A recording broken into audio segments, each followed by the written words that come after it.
एक बार की बात है, धनीराम नाम का एक जमींदार था। धनीराम की बेटी चारू पढ़ाई में बहुत तेज थी, मगर धनीराम का बेटा दिनेश दिन भर आवारा गर्दी करता था। इसी बात को लेकर धनीराम हमेशा परेशान रहता था। धनीराम, ये दिनेश कुछ काम धंधा तो करता नहीं है, सिर्फ मेरी मेहनत के कमाए हुए पैसे अपने आवारा दोस्तों में उड़ाता रहता है। तुम समझती क्यों नहीं हो? धनीराम की पत्नी शारदा, आप तो ऐसे बात कर रहे हैं जी जैसे कि दिनेश सिर्फ मेरा ही बेटा है, आपका तो कुछ लगता ही नहीं। धनीराम, जब मैं उसे डांटता हूँ तो तुम्हारी ही आंखों से टप टप आंसू बहने लगते हैं। अरे, आपको डांटने के लिए किसने मना किया है? आप तो उसे मारने लगते हैं। जवान बेटा है, कहीं कुछ कर बैठा तो। अरे, जवान है तो क्या हुआ, उसे कुछ भी करने की आज़ादी दे दूं। देखो शारदा, दिनेश सिर्फ तुम्हारी वजह से ही बिगड़ा है। शारदा, वह पति देव, बेटी पढ़ाई में अच्छी है तो वह आप पर गई है। अगर बेटा आवारा गर्दी करता है तो उसे मैंने बिगाड़ा है। आप तो जी जवानी में बड़े सीधे थे। धनीराम, मैंने तो अपने पिता की दौलत को अपने आवारा दोस्तों में कभी नहीं उड़ाया। 20 साल की उम्र में ही काम करने लगा था और अपने पिता का हाथ बटाने लगा था। और तुम्हारा बेटा तो अपने पिता के ऊपर बोझ है। शारदा, बस कीजिए, इतना भी बिगड़ा हुआ नहीं है मेरा बेटा। अरे, इतनी दौलत है, कहाँ ले जाओगे? एक दिन तो वह दौलत दिनेश को ही मिलनी है।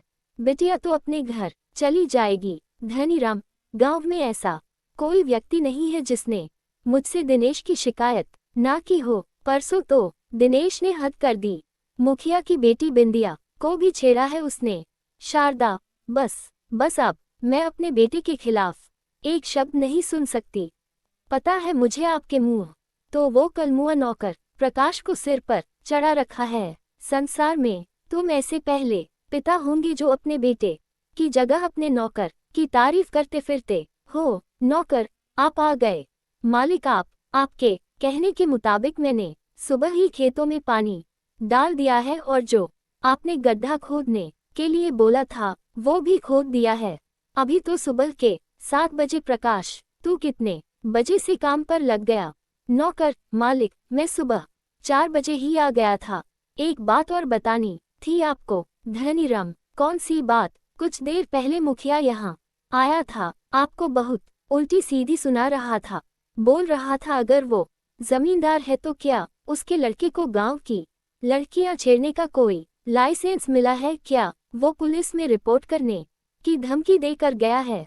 मालिक, अच्छा है, वो पुलिस में रिपोर्ट कर दे। एक तू है प्रकाश और एक मेरा बेटा है। दिन भर कुछ नहीं करता सिवाय आवारा गर्दी करने के अलावा, और मैं उससे कुछ कह भी नहीं सकता क्योंकि मेरा कुछ भी कहना उसकी माँ को बहुत बुरा लगता है। आप दिनेश बाबू को समझाते क्यों नहीं? मैं उसे समझा कर थक गया हूँ। मालिक, मुझे कुछ देर के लिए जरूरी काम है, अगर आपका आदेश हो तो मैं कुछ देर के लिए चला जाऊं। क्या बात है प्रकाश, कहीं तेरा कोई चक्कर वगैरह तो नहीं चल रहा? अरे नहीं मालिक, मुझ जैसे गरीब नौकर से भला कौन सी लड़की अपना चक्कर चलाएगी। ठीक है, जा, 2 घंटे के लिए नहीं 4 घंटे के लिए चला जा। वैसे भी सारा काम तो तू कर ही चुका है। जंगल में नदी किनारे। चारू, मैं तुम्हारा कब से इंतजार कर रही हूँ प्रकाश।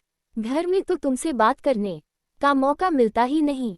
प्रकाश, चारू से आज मैं तुमसे साफ साफ कहने आया हूँ कि अब मैं तुमसे नहीं मिल सकता। लेकिन क्यों प्रकाश? मैं तुमसे प्रेम करती हूँ और तुम भी तो मुझसे प्रेम करते हो। प्रेम तो मैं भी तुमसे करता हूँ, लेकिन मत भूलो कि मैं तुम्हारे घर का नौकर हूँ। मालिक मुझ पर कितना विश्वास करते हैं, लेकिन कहीं अगर किसी दिन मालिक को कुछ पता लग गया तो वो मेरे बारे में क्या सोचेंगे? मैं कुछ नहीं जानती प्रकाश, मैं तुमसे प्रेम करती हूँ और तुमसे ही शादी करूंगी।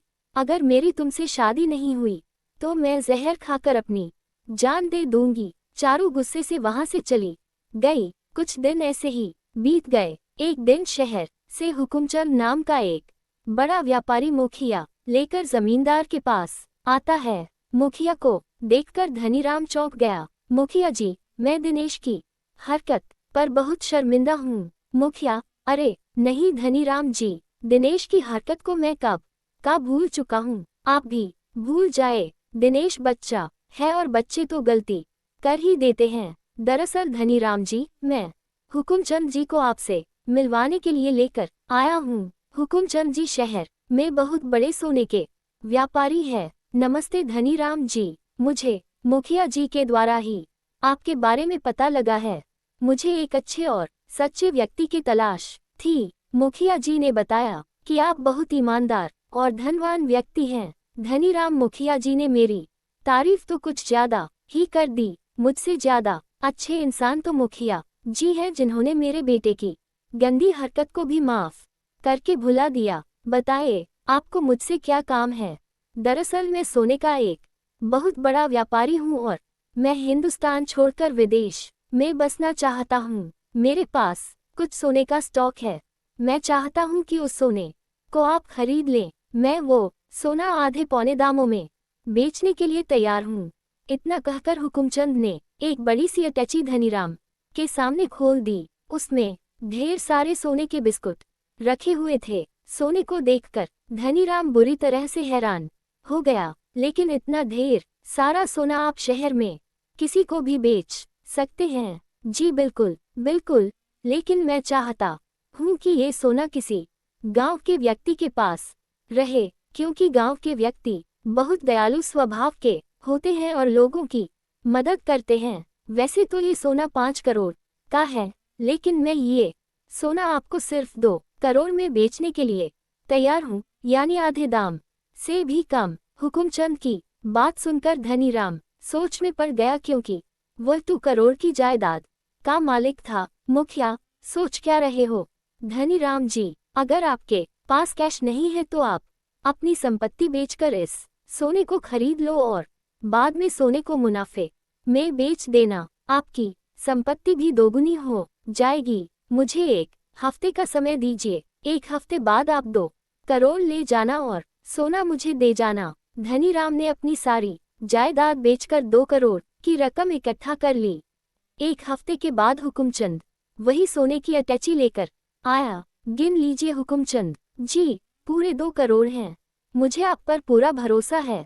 धनीराम जी, रुपए गिनकर मैं आपका अपमान नहीं करना चाहता। मुखिया, धनीराम जी एक बार सोने को किसी जोहरी से चेक करवा लेते। धनीराम, कैसी बातें कर रहे हो मुखिया? तुम हमारे गांव के हो, मुझसे धोखा थोड़े ही करोगे। मुखिया और हुकुमचंद रुपए लेकर वहां से चले गए। अगले दिन धनीराम वह सोना बेचने के लिए शहर गया, मगर शहर में जाकर उसे पता लगा कि वह सारा सोना नकली था। धनीराम बर्बाद हो चुका था। अब उसके पास सिर्फ घर के सिवाय कुछ भी नहीं बचा था। मुखिया अपने परिवार सहित गांव से फरार हो चुका था। एक दिन धनीराम ने अपने बेटे दिनेश को बुलाकर कहा, दिनेश बेटा, तुम तो जानते हो मेरे साथ कितना बड़ा धोखा हुआ है। मैं सड़क पर आ गया हूँ और अब मेरी बूढ़ी हड्डियों में इतनी ताकत भी नहीं कि मैं मेहनत कर सकूं। तुम जवान हो, कोई काम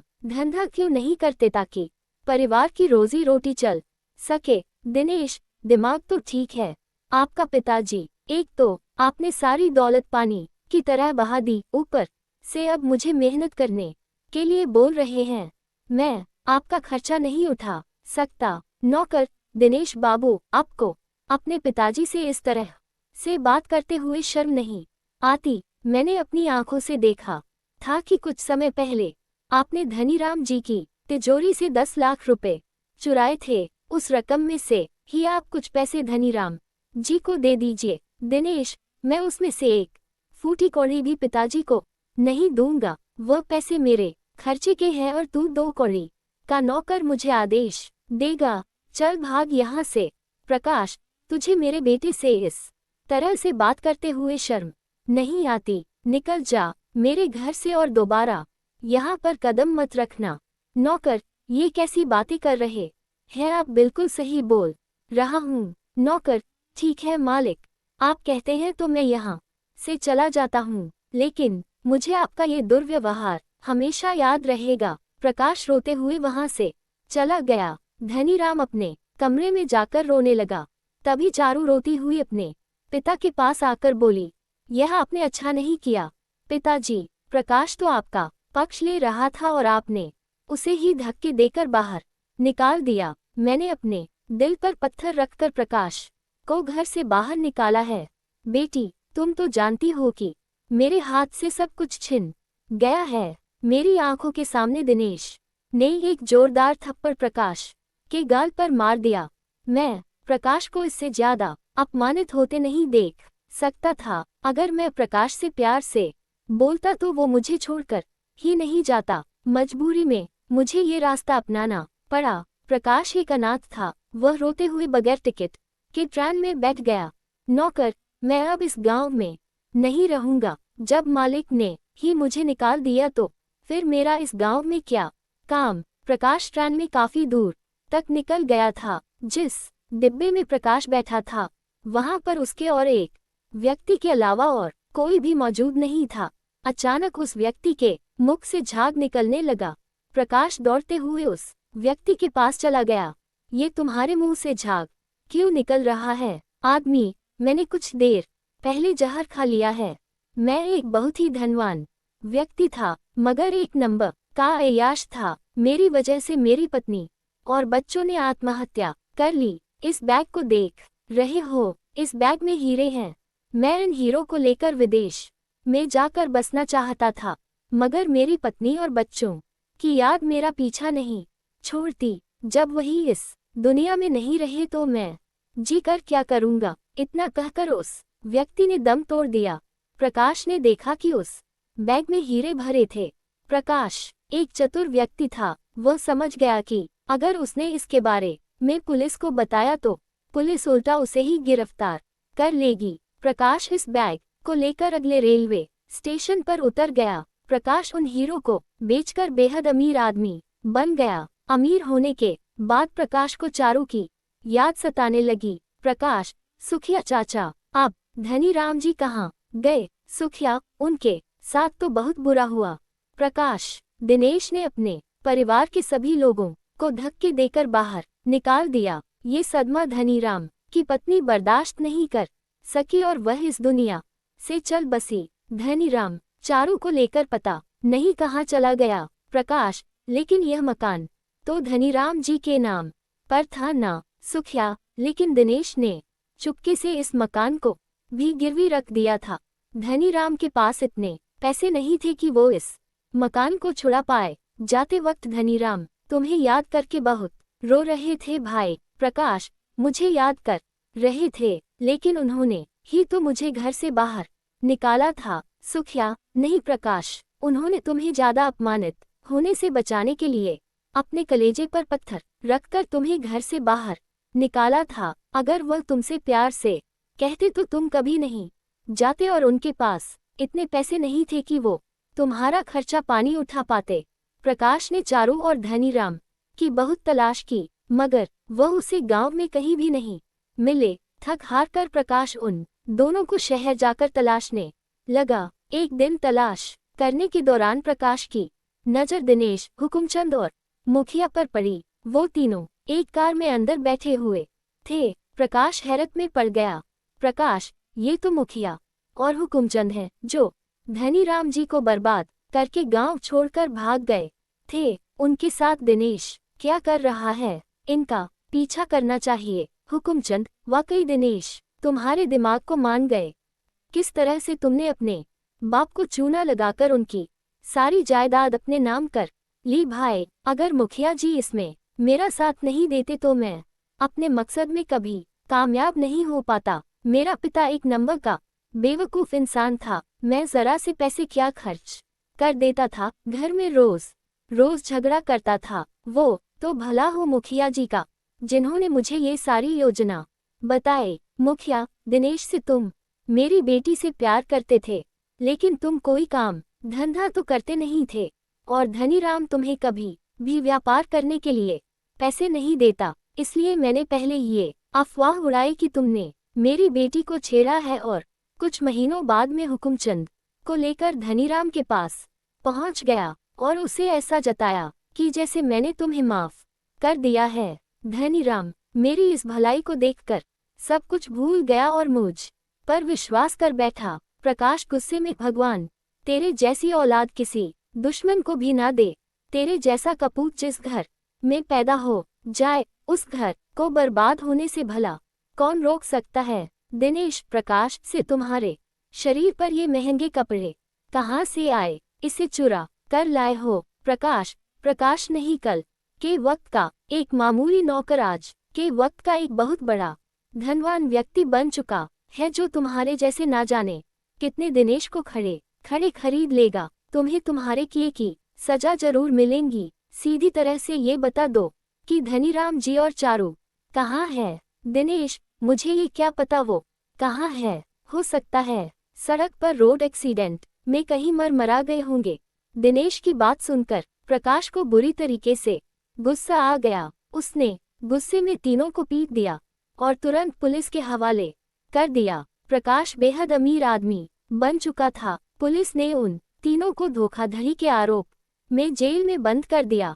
प्रकाश मंदिर में रोज प्रार्थना करने जाता था और एक दिन उसकी नज़र मंदिर की सीढ़ियों पर पड़ी। उसने देखा कि मंदिर की सीढ़ियों पर धनीराम और चारू बैठे हुए थे। प्रकाश तुरंत वहां पर पहुंचा। प्रकाश, मालिक से मैं गया, मैंने आपको कहाँ नहीं ढूंढा। तू तो बहुत बड़ा आदमी बन गया है रे प्रकाश। हाँ मालिक, लेकिन मैं कल भी आपका नौकर था और आज भी आपका नौकर हूँ। प्रकाश को देखकर चारू की आंखों में खुशी के आंसू आ गए। धनीराम, तेरे जाने के बाद इस संसार ने हम पर कई कहर ढाए। प्रकाश और चारू की शादी कर देते हैं। इस कहानी से आपने क्या सीखा? नीचे कमेंट में हमें जरूर बताएं।